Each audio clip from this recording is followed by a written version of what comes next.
Last time we made it through World 3 with a few losses, but ultimately we made it to World 4 in the end. However, this is when I would start to go insane. As a reminder, the rules are that if a plant gets eaten/killed, I cannot use it on any levels going forward. Secondly, I can use the shovel, but not to save plants, just to replace or move them. Finally, if a plant is single use and deals damage of any kind when I use it, then it counts as being killed, and that is the last level I can use it on. Now, without further ado, let's get into the challenge. In my infinite wisdom, I decided to actually stream the rest of the game initially, starting with World 4. And while things seemed alright, they quickly went down the drain as I ended up losing Puff Shroom, meaning I had to rely on Scaredy Shroom for early defense, which I then proceeded to lose to a mining zombie in like the next 2 levels. This left me in a state of constant restarting to try and beat levels and using up a lot of valuable plants just to make it past World 4. Ultimately, we did make it, after sacrificing 8 plants and restarting levels a handful of times, however. Before the next stream, I decided to play through the entire game again as it just didn't feel right to reset that many times. Even though it wasn't done to save my plants, don't get me wrong, I was just bending the rules so much in an attempt to make it past the pain and suffering. In my replay, I still lost 5 plants before making it to World 5. Now, while this run was more legitimate in my journey to the final world, once again, upon getting to the final world, it felt like I was just bending rules in order to beat it. Ultimately, I decided it didn't count and decided to play through the game yet again, despite the pain I'd have to endure doing so. While I didn't record my playthrough of the first 3 worlds, I only lost Tangle Kelp, which is a guaranteed loss every time for me since we don't have Talnut to take care of the first Dolphin Riders, and I don't want to risk the lily pad. But with that path out of the way, now we can begin the final climb to the top of this painful mountain. World 4 sucks. Bad. I don't know who thought that not only was it fun to keep the pool gimmick at night, but while we're at it, let's make it so you can't see half the map either.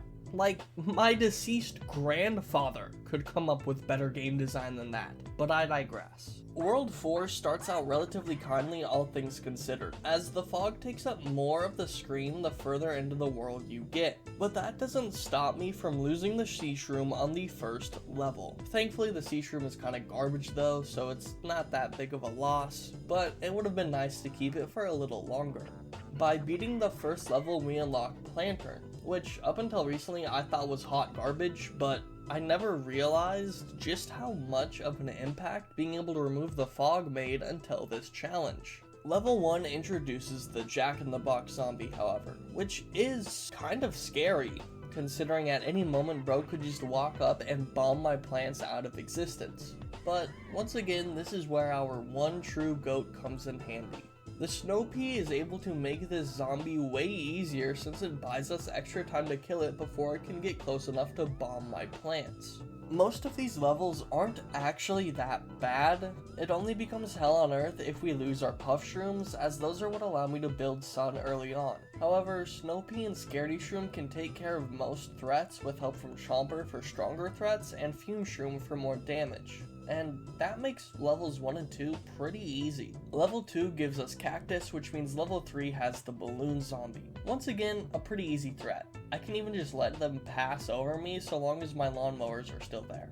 Level 4 brings the Dolphin Rider back, and all that means is I just have to get my pool set up early, which is fine by me, as the threats honestly aren't even that bad until later into the world.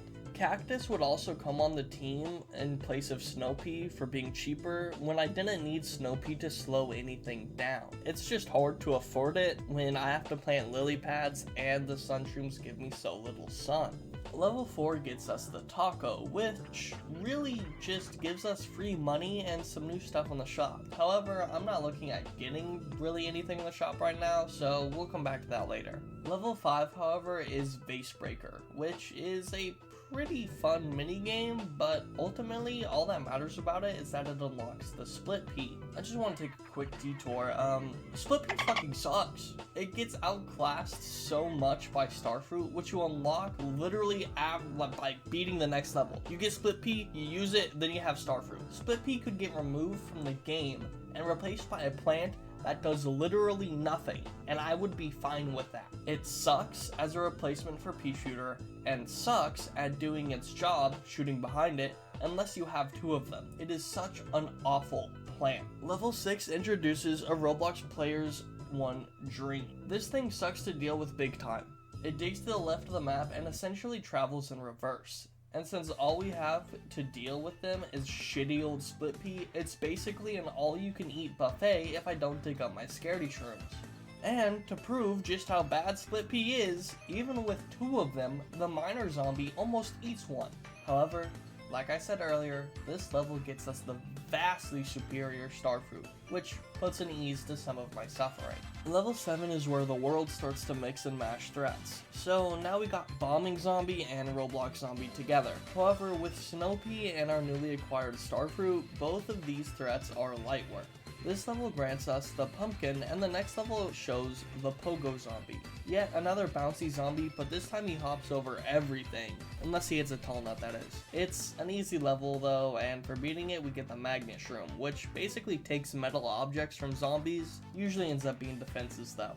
Level 9 throws bucket heads, pogo zombies, and balloon zombies at us. And despite magnet shroom countering 2 of those things, I left it behind because it wasn't even necessary, as without the world gimmick, being the fog, this world doesn't have many difficult zombies it introduces, and the levels aren't even that difficult if you can set up properly. Level 10 is a conveyor level though, and it only allows us to see during the strike of thunder and lightning, which is actually a pretty cool idea admittedly. And for beating it, we get graced by the presence of the immaculate cabbage pulp. Good lord. World 5 is something else, honestly. This is the world that sends the most insta-kill zombies at you in any given level, like multiple per level, introducing a total of 3 zombies that can insta-kill, starting on the first level of the world. Level 1 presents us with the Bungee Zombie, who places a target on the map and takes whatever plant is on the target. Now, in my previous video I said I cannot dig up plants that are being threatened by an attack from a zombie. This includes Bungee Zombies, but I have legitimately no way to stop these guys from stealing my plants, as not even 2 melon pults can reliably kill a Bungee Zombie, and they're one of, if not the strongest non-upgraded, non-insta-kill plant in the entire game. What I ended up doing is not counting the Bungee Zombies until I get the plant made to counter it later on, as right now I would just be playing luck of the draw, because while I could give up some single-use plants, squash doesn't like to work in this world, and I may not always have the sun or recharge time for the other ones. Meanwhile, this shithead can just swoop by and take my cabbage and kernel pults, leaving me without plants that can even properly attack on the roof. Or they can just take my sunflower and now I have no sun. Now that I've explained my reaction to the Bungee Zombies, which was also backed up by my chat when I initially streamed the 5th world, we can move on. Beating level 1 gets us the flower pot, which is really important to this world as we need them in order to plant our defense. I also opted to buy twin sunflowers from Crazy Dave because everything's stupid expensive now, and actually, surprisingly, level 2 has no new threats. However, we are forced to deal with both bucket heads and pole vaulters, but they're nothing chompers and tall nuts can't handle. Having obtained the kernel pult, we are forced to put it to use against ladder zombies in level 3. Ladder zombies can render walls useless by providing a way for zombies to get up and over them. This issue, however, is pretty easily solved by just bringing both the walnut and tall nut. This gives us coffee bean, which allows us to wake up our mushrooms, more specifically the magnet shroom, as now they're throwing pogo, football, and ladder zombies at us. And even with the double wall strat, I don't think we have the offense to deal with a football zombie. Ultimately, thanks to magnet shroom, things go pretty well and we unlock the Zen Garden. Level 5 is a conveyor level that forces you to rely on chompers, and it unlocks garlic, which you would think is really bad, but it actually helps disperse zombies from a lane with a more important threat, or as a way to protect some plants from some threats. We end up making use of it in level 6, which brings us the catapult zombie. The catapult zombie trick shots your furthest back plants until they kill it, and once again it's the Bungee paradox. There's a plant in the game meant specifically to counter this zombie and the Bungee zombie, but unlike damn near every other world that gives you a plant along with what it's meant to counter, this world waits until you beat level 6 to get it. So for this level only, it doesn't feel right to count it, as there's nothing I can do unless I just throw plants to their death. As previously mentioned, level 6 gets me the Umbrella Leaf, which bounces back bungee zombies and catapult projectiles, meaning that anything these two do take out now counts as dead, as I actually have a means to stop it this time. While I can now stop Tom Cruise zombies on level 7, I unfortunately cannot stop the final wave of zombies from taking away our precious walnut. However, its sacrifice gets us the marigold! Yeah! The pinnacle of useless plants for a run like this! Level 8 introduces the last zombie of the world that can insta-kill, the Gargantuar. This big son of a gun takes 2 insta-kill plants to destroy, and unfortunately for us, we gotta rely on 2 of them since we don't have the melon pole just yet. Now trust me, I do everything I can to handle these guys safely, but one still tries to smash my flower pot, which presents a really tough call I had to make. So, in the game, it says my flower pot was crushed, but I went through the footage frame by frame and found that the Gargantuar never brought his weapon fully down before he died, so I personally decided not to count it. Now to be fair, I also made this decision so I wouldn't go insane, but that's besides the point. Another thing I want to point out is, just look at the squash being completely trash.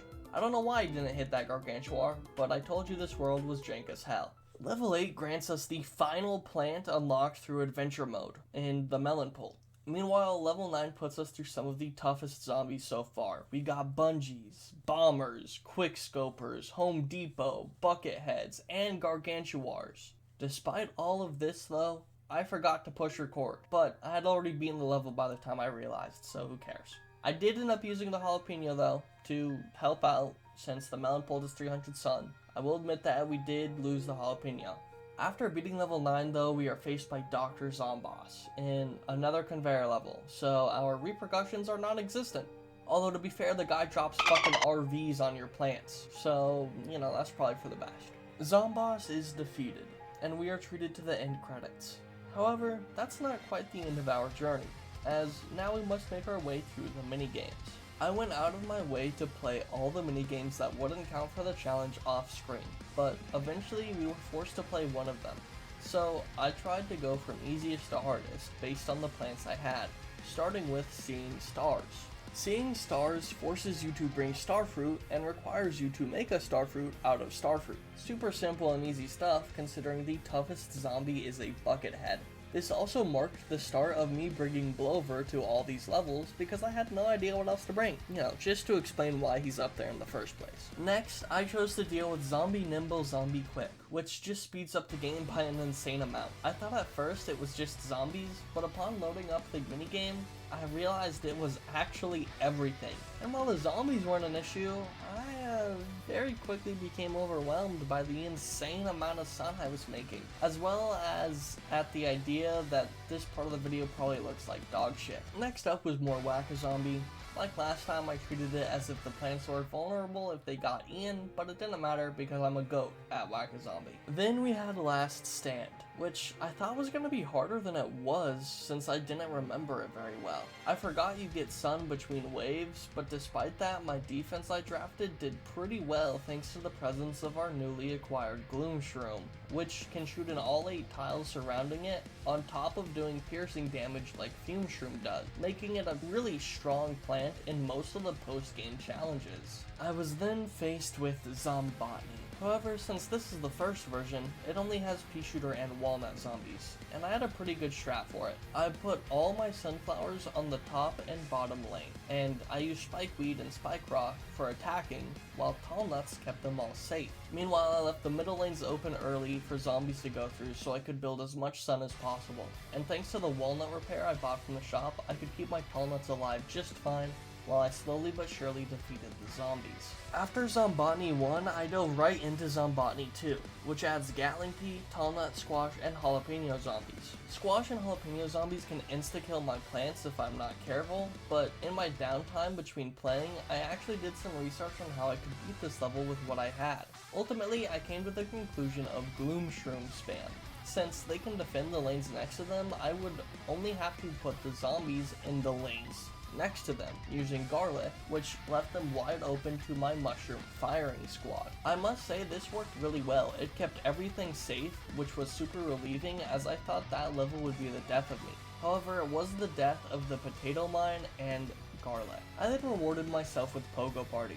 It was really easy, all things considered, but it was nice to have a break before my final challenge. Finally, after all this time, I had to face the final minigame, Bobsled Bonanza. This minigame was much harder than anticipated due to not having the jalapeno to clear up the ice. Thankfully, I knew what I needed to do, but it meant the loss of our spikeweed along the way. I ended up placing 2 spikeweeds or spike rocks while using cattails for extra support since I had to give away lawnmowers in the beginning to get my money up. However, once I upgraded all my spikeweeds and even got some pea shooters and snow peas for support, we were able to complete the final minigame. Despite maybe bending the rules a little bit here and there for the sake of my sanity, I can visit my Zen garden and rest easy knowing I've completed the Plants vs. Zombies Nuzlocke. Haven't I?